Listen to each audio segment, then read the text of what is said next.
Sesampainya di tempat si Raja Wukong yang saat ini berpenampilan, si ketua pun mulai bercerita ngawur terkait dirinya yang bertemu dengan Wukong di tempat yang tidak terlalu jauh.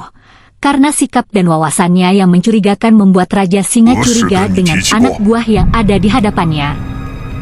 Xiao dan Baji ke tempat para tahanan yang rupanya adalah warga penduduk desa. Kemudian Xiao yang sudah tidak sabar ingin menyelamatkan warganya langsung mengambil tindakan. Baji yang ingin terlihat keren meminta Xiao untuk pergi terlebih dahulu bersama warga, sedangkan Baji akan melawan para siluman itu seorang diri.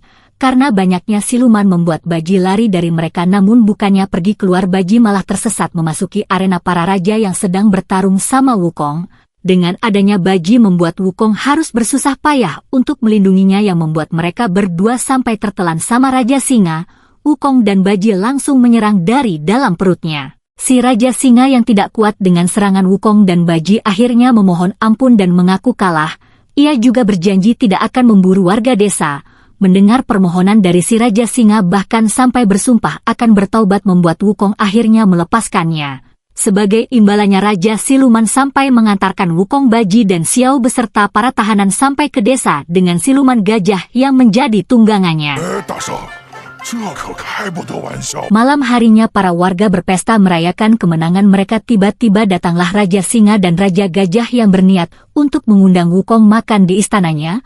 Wukong yang merasa ada sesuatu yang tidak beres pun memutuskan pergi sendiri, sekaligus meminta kedua adik seperguruannya agar menjaga Biksu Tang dan para warga dari serangan siluman. Sesampainya di istana Raja Siluman, rupanya di sana Raja Burung juga turut hadir dalam pertemuan kali ini, di mana si burung yang terlihat lebih kuat dari kedua kakaknya pun mulai memprovokasi Wukong, membuat kedua kakaknya cukup ketar-ketir.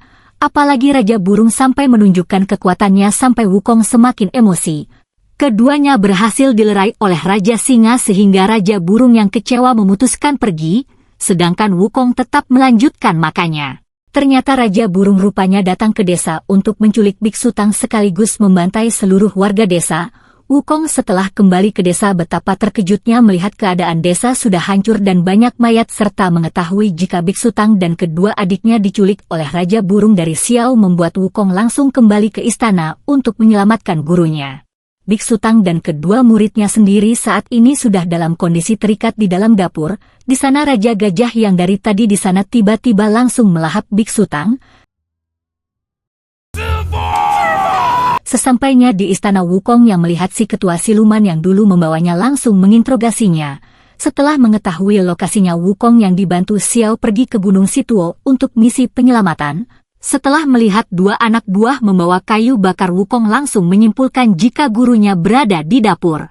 Wukong yang tidak melihat gurunya bersama mereka langsung marah-marah dan menyalahkan Baji dan Wujing atas kelalaiannya menjaga sang biksu. Baji yang tak terima akan hal itu juga menyalahkan Wukong yang pergi meninggalkan mereka dengan memilih berpesta dengan para raja siluman. Wujing yang tidak ikut menyalahkan Wukong pun terkena semprot dari Wukong juga. Karena tidak terima disalahkan Wukong, akhirnya Baji dan Wujing memilih pergi meninggalkan Wukong. Xiao sendiri pergi ke ruang tahanan untuk mencari kakaknya dan melepaskan seluruh tahanan mumpung para siluman tidak ada yang berjaga. Di dalam istana, tiga raja sedang mendiskusikan tentang bagaimana mereka akan menelan Biksu Tang untuk mereka bertiga. Tiba-tiba datanglah anak buah yang melaporkan jika para tahanan sudah lepas, sekaligus ada Sun Wukong. Raja Burung langsung pergi ke ruang tahanan. Yang di sana Raja Burung langsung mengambil Xiao. Wukong hanya bisa melihat dengan penuh amarah ketika Raja Burung menghabisi para tahanan sekaligus Xiao tepat di depan mata kepalanya sendiri. Wukong dengan amarahnya langsung membawa jasad Xiao ke Istana Langit untuk meminta pertanggungjawaban dari Sang Buddha. Wukong marah-marah kepada Sang Buddha karena membiarkan tiga siluman itu memakan banyak korban jiwa. Kemudian Sang Buddha menjelaskan jika sebenarnya Xiao merupakan salah satu bentuk transformasi Wukong yang sudah menunggunya. Baji dan Wujing memilih untuk pergi ke tempat berbeda berharap tidak saling bertemu lagi, namun baru saja berpisah wajah mereka tampak bingung dan menyesali kejadian tentang kegagalan mereka menjaga Biksu Tang. Wukong yang sendirian di bukit dengan kudanya Biksu Tang yang bisa berubah menjadi naga untuk tunggangan Wukong ke istana siluman. Tanpa basa-basi Wukong langsung menyerang para siluman yang dibantu sama naga. Pertarungan terhenti akibat kedatangan Raja Singa dan Raja Gajah yang akan kembali melawan Wukong. Sedangkan Raja Burung memilih untuk tetap berada di singgasananya sambil bercakap dengan Biksu Tang. Rupanya Biksu Tang masih hidup karena ternyata satu syarat jika mereka ingin memakannya harus berdasarkan keridaan dari biksu itu sendiri, dan jika tidak rida maka tidak ada satupun manfaat yang dapat diambil, sehingga memakan sang biksu akan sama saja dengan memakan manusia biasa. Ketika Wukong akan bertarung menghadapi Raja Singa dan Raja Gajah, tiba-tiba Baji dan Wujing datang membantu Wukong melawan para Raja Siluman.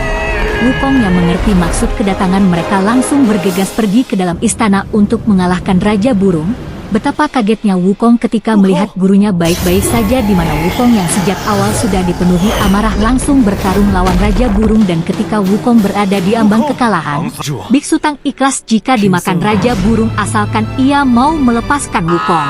Wukong sendiri yang sudah dipenuhi amarah tiba-tiba berubah bentuknya, sehingga setelah berhasil mengeluarkan gurunya, Wukong kemudian berniat untuk membogem Raja Burung, namun datanglah Sang Buddha yang langsung menghentikan Wukong. Rupanya kedatangan Sang Buddha untuk memberitahu jika Biksu Tang sudah lulus dari ujiannya, sehingga mereka bisa melanjutkan perjalanan ke barat untuk mengambil kitab suci. Tamat. Terima kasih sudah menonton video ini. Tolong bantu like, subscribe, dan share ke teman-teman biar makin luas jangkauan video ini. Terima kasih, sampai jumpa di video yang lain.